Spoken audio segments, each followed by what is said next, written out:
Hello everyone and welcome to Online Storytime.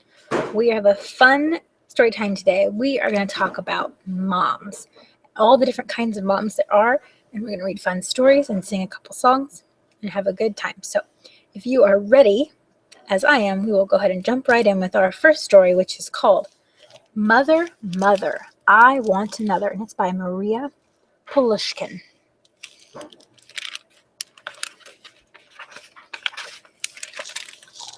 It was bedtime in the mouse house. Mrs. Mouse took Baby Mouse to his room. She helped him put on his pajamas and told him to brush his teeth. She tucked him into his bed and read him a bedtime story. She gave him a bedtime kiss, and then she said, "Good night." But as she was leaving, Baby Mouse started to cry. "Why are you crying?" asked Mrs. Mouse. "I want another, Mother." "Another mother?" cried Mrs. Mouse. "Where will I find another mother for my baby?" Mrs. Mouse ran to get Mrs. Duck. "Please, Mrs. Duck, come to our house and help put Baby Mouse to bed. Tonight he wants another mother." Mrs. Duck came and sang a song. "Quack, quack, Mousie, don't you fret. I'll bring you worms both fat and wet." But Baby Mouse said, "Mother, Mother, I want another." There we go. Mrs. Duck went to get Mrs. Frog. Mrs. Frog came and sang, "Croak, croak, Mousie, close your eyes. I will bring you big fat flies." But Baby Mouse said, "Mother, Mother, I want another." Mrs. Frog went to get Mrs. You see who it is? Mrs. Pig. Mrs. Pig came and sang a song. "Oink, oink, Mousie, go to sleep. I'll bring some carrots for you to keep." But Baby Mouse said, "Mother, Mother, I want another." So Mrs. Pig went to get Mrs. Donkey.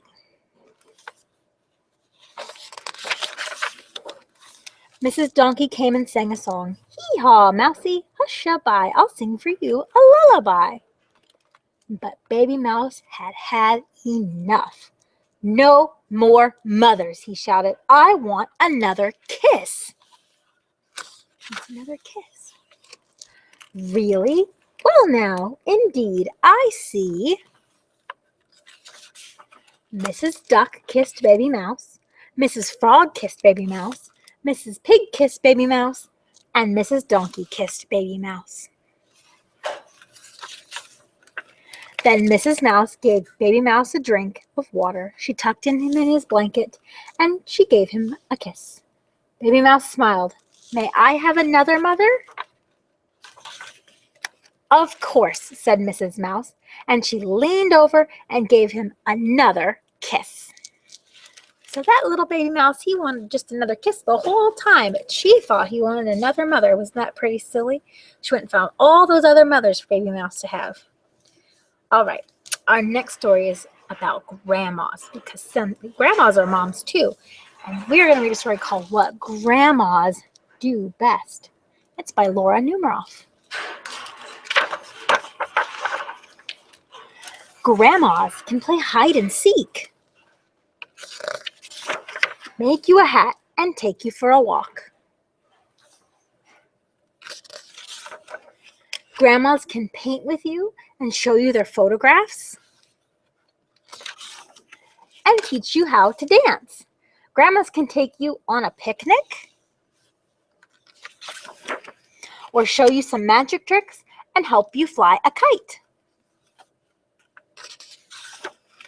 Grandmas can take you to the beach, help you build a sandcastle, and take a nap with you. Grandmas can play games with you, give you a bath, and sing you a lullaby. But best of all, grandmas can give you lots and lots of love. So those are all the fun things grandmas do with this. Now, maybe you can share with me some of the fun things you do with your grandma. I think those are pretty good things. I hope you would show your grandma and tell your grandma thank you every time you guys have fun. Now, you can probably have questions about why this side is upside down. Well, this book is 2 stories in one, and the other side is about grandpas. We are going to wait and read it when it gets to be Father's Day, so we can learn all about what grandpas do best then. All right, are you ready to sing a song with me? Okay, put your hands together like this, because inside of our little hands, we're going to have a bumblebee. We're going to sing a song about this bumblebee. Are you ready? I'm bringing home a baby bumblebee. Won't my mommy be so proud of me? I'm bringing home a baby bumblebee. Ouch! It stung me. I'm squishing up a baby bumblebee. Won't my mommy be so proud of me? I'm squishing up a baby bumblebee. Oh, it's yucky. I'm wiping off a baby bumblebee. Won't my mommy be so proud of me? I'm wiping off a baby bumblebee. Now my mom won't be mad at me, because our hands are all clean. She might not like our dirty shirt though, huh? All right. Do you want to sing it one more time with me? Now that we've done it, we're going to do it one more time so that you can sing it with me. Sing it nice and loud, all right? Are you ready? I'm bringing home a baby bumblebee. Won't my mommy be so proud of me? I'm bringing home a baby bumblebee. Ouch! It stung me! I'm squishing up a baby bumblebee. Won't my mommy be so proud of me? I'm squishing up a baby bumblebee. Oh, it's yucky. I'm wiping off a baby bumblebee. Won't my mommy be so proud of me? I'm wiping off a baby bumblebee. Now my mommy won't be mad at me. Was that fun? All right, well, now that you know it, you can sing it with your mom and talk about how happy and proud she is of you. All right, our next story is called Great Aunt Martha, because aunts are moms too. Are you ready? Great Aunt Martha. Great Aunt Martha was coming. So Mama washed the windows and Papa vacuumed the floors, and I had to pick up every single toy.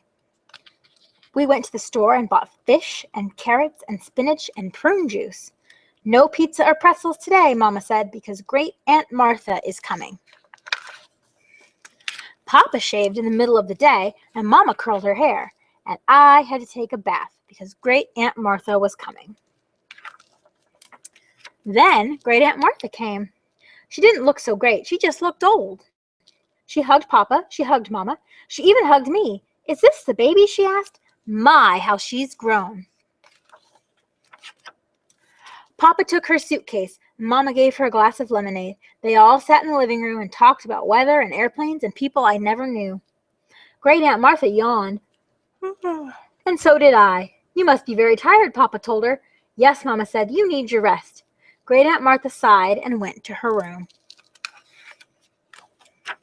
I turned on the TV to watch cartoons, but Mama said to turn it off because Great Aunt Martha was here and she needed her rest. James came over from next door, but Mama said we couldn't play because Great Aunt Martha was here and she needed her rest. I turned on some music so I could dance, but Papa said to turn it off because Great Aunt Martha was here and she needed her rest. I rolled a ball for Skipper to chase. Skipper barked, woof, just once, and Papa put him in the garage because Great Aunt Martha was here and she needed her rest. Finally, Great Aunt Martha came out of her room and we ate dinner. We had fish and carrots and spinach and prune juice. Great Aunt Martha said it was delicious, but it wasn't.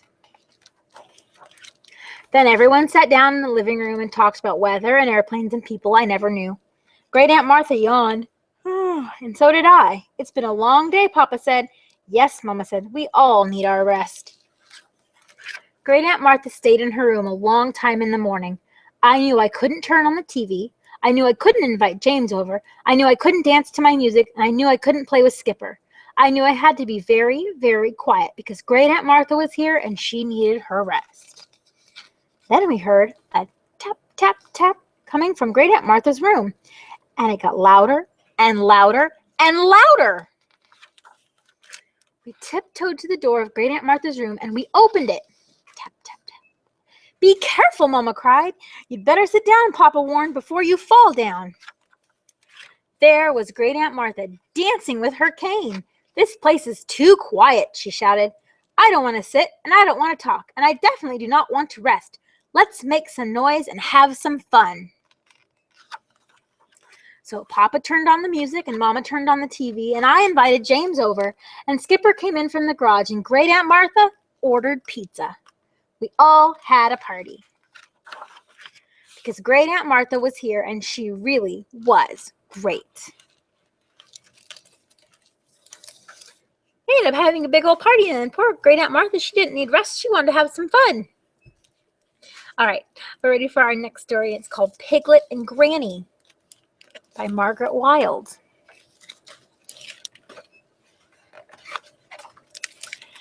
Piglet loved it when Granny came to visit for the day. Although Granny was soft and squishy, she was as lively as a family of leaping frogs, and she had such good ideas for things to do. One morning, Piglet waited by the gate for Granny to arrive. She waited and waited, but Granny didn't come. Piglet wobbled along the wall, trying to keep her balance. "What good balancing," said Cal. "My Granny taught me," said Piglet. "I'm waiting for her to visit." "I'm sure she'll be along soon," said Cow. But Granny didn't come. Piglet chased after some butterflies. "What fast running," said Horse. "My Granny taught me," said Piglet. "I'm waiting for her to visit." "I'm sure she won't be too long," said Horse. But Granny didn't come. Piglet did somersaults down the slope. "What amazing somersaults," said Duck. "My Granny taught me," said Piglet. "I'm waiting for her to visit." "I'm sure she'll be here any moment," said Duck. But Granny didn't come. Piglet played hide and seek in the long grass. "What a clever hiding place," said Sheep. "My Granny taught me," said Piglet. "I'm waiting for her to visit." "I've been waiting and waiting and waiting and waiting. I'm sure she'll come soon as she can," said Sheep, giving Piglet a cuddle. Piglet swung on the gate, back and forth, back and forth. Squeak, squeak, squeak. Behind her, a voice said, "May I swing too?" "Granny," said Piglet. "I'm sorry I'm late," said Granny, "but I was making a surprise for you." "A surprise," said Piglet. "What is it?" "Come down to the stream with me," said Granny, "and you'll find out." On the way to the stream, Piglet tried to guess what the surprise was. Are we going to paddle? Are we going to float sticks? Are we going to look for tadpoles? But Granny just smiled and shook her head. Then they were at the stream. And there was the surprise, a slippery, slithery mudslide. Piglet and Granny slid and swooshed again and again. I think that's a pretty good surprise for a little piglet, a mudslide. It's a piglet's favorite kind of slide is the mud kind. And again. "I like it when you visit, Granny," said Piglet. "And I love being here with you," said Granny. "Best piglet in all the world." And together they went for one last splashy slide. All right. Okay. Our next story is called Mom Pie. Now, that's a pretty funny title, isn't it? You ever had mom pie? Do you know what mom pie is? I don't know what mom pie is. So we're going to have to read the story to find out. It's by Lynn Jonell. Are you ready to find out what mom pie is? Maybe once we find out what it is, maybe you can make your own mom pie. Mommy was very busy. "The potatoes are boiling over. I have to baste the turkey. Oh no, I forgot to order flowers." Mommy sent Daddy to the store with a list. Then she ran to the stove and stirred something very fast. "I can help stir," Christopher said. Mommy did not answer. "I can stir too," said Robbie. "I have a dish." Mommy shook something in a bottle. "You will help me best if you stay out of the kitchen," she said. Christopher backed away. He bumped into Robbie. "Ouch!" Mommy, Robbie hurt his knee. Mommy did not turn around. Is it bleeding? No. Well, put a Band-Aid on it and go somewhere else to play. I have a lot to do. Christopher walked out slowly and Robbie followed. Why is Mommy too busy? Robbie asked. Because company is coming, said Christopher. I don't like company, said Robbie. You will like the food, said Christopher, and we are having 3 kinds of pie. But we are not having Mommy, said Robbie. I don't like any kind of pie without Mommy. We could make a mom pie, said Christopher. You would like that kind of pie, I bet. Robbie looked at his dish. Would it hurt Mommy to be in a pie? Not very much, said Christopher. Not if we just use little bits of Mommy. Here is a little bit, said Robbie. It is soft and smooth like Mommy. Good, said Christopher, and here is something snuggly, but not as snuggly as Mommy, said Robbie. I know, said Christopher. We'll just take them to remind us. We can put her earring, and here's her perfume. Christopher opened the bottle. It smells like Mommy, said Robbie. We need one more thing, said Christopher. Her favorite color. It is too big for the dish, said Robbie. Not now, said Christopher. See what he did? How did he make it? How did he make it fit? Can you see? It's a candle. He broke it in half. Are we done? Asked Robbie. Yes, said Christopher. Now we stir it all together and then we put it on the table. We helped, said Robbie. What have you done? Cried Mommy. We made Mom pie, said Christopher. It is the best kind, said Robbie. Mommy sat down. I do not understand, she said. Do you want to eat Mom pie? Mom pie is not good to eat, said Christopher. It is good to touch and to smell and to snuggle with, said Robbie, when you are too busy. The door opened and in came Daddy with his arms full. In came the company talking all at once. Welcome, said Mommy, but she did not get up. Aunt Teresa went to mash the potatoes, Grandma Sam arranged the flowers, and Uncle Paul carried chairs, and Daddy carved the turkey. Is it all done? Asked Daddy. Are we ready for dinner? All but the candle, said Mommy, and I have help for that. Robbie held the candle, and Christopher fixed it, and Mommy put it back on the table. You see, they used a Band-Aid to fix the candle. There, she said, now we are ready to eat. Isn't this better than Mom pie? Nothing is better than Mom pie, said Christopher. Except a mom, said Robbie. So, let's talk about some of the things you might put in your mom pie to help you remember your mommy. Now, you want to make sure you ask Mommy first before you make a mom pie so you don't take anything. Or, like Christopher, if he broke the candle, that might make Mommy upset. But let's think of some nice things we could put together that would help us remember our mommies. So we could take maybe some of their perfume like they did and make so we can remember how Mommy smells. And maybe an old shirt or something like that Mommy doesn't maybe need anymore, but that we can help us remind us of Mommy. They put in one of Mommy's earrings. That's the kind of thing you might want to borrow. But what do you think of some things you would put in your mom pie? Help you remember your Mommy when she is maybe busy or at work or running errands or when she's not with you. I think that'd be nice. Make our own mom pie. All right, this is our last story for the day. I hope you enjoy it. And it's called Where's My Mummy? And it's by Carolyn Creamy. Because even monsters have mummies. On a deep, dark night in a deep, dark place, little baby Mummy did not want to go to bed. Just one more game of hide and shriek, he pleaded to Big Mama Mummy. Count your bandages while I hide. Little baby Mummy ran and hid and waited until, Mama Mummy, where are you? He looked over graves and he looked over tombs, but Big Mama Mummy was nowhere to be found. So he tromped to the deep, dark woods, the spookery woods, to look for Big Mama Mummy. He stopped and he listened.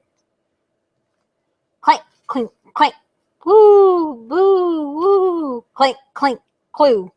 Mama Mummy, is that you? But out of the woods came Bones. You see what Bones is doing? He's brushing his teeth. He's getting ready for bed. You're not my mummy. Bones was brushing his clickety-clack teeth. The little baby Mummy, go to bed, he said. There are creatures that bite in the deep, dark night. Then he gargled with goo. I'm not scared. Little baby mummy tromp, tromp, tromp to the deep, dark swamp, the slithery swamp, to look for big mama mummy. He stopped and he listened. Glug, glug, glug, glug, glug, glug, glug, glug, glug. Mama mummy, is that you?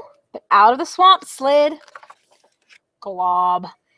You're not my mummy. Glob shook his wiggly, wobbly head. Little baby mummy, go to bed, he said. There are creatures that creep in the deep, dark night, and he washed the gunk of his ooey, gooey face. Because even monsters have to wash their face before they go to bed. I'm not scared. Little baby mummy tromp, tromp, tromp to the deep, dark cave, the shivery cave, to look for big mama mummy. He stopped and he listened.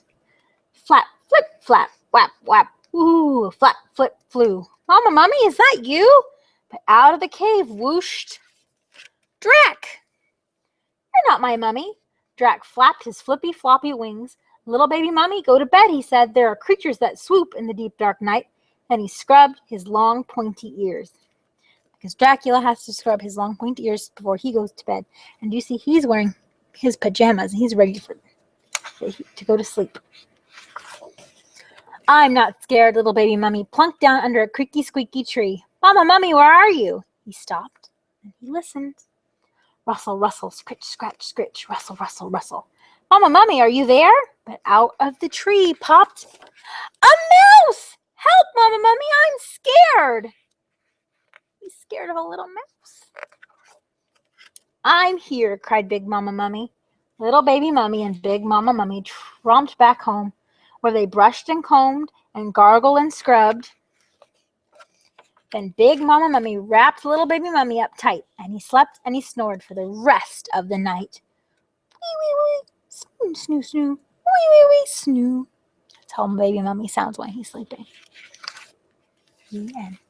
All right, well, thank you for joining us. I hope you had a very good time reading all those fun stories, and I hope that you do something very sweet and wonderful for the moms in your life, and grandmas and aunts, and all the nice women in your life that take special care of you, just like a mom does. And that's going to be this Sunday, so make a card or do something sweet for them on that day. And we hope to see you next week for Storytime. Bye.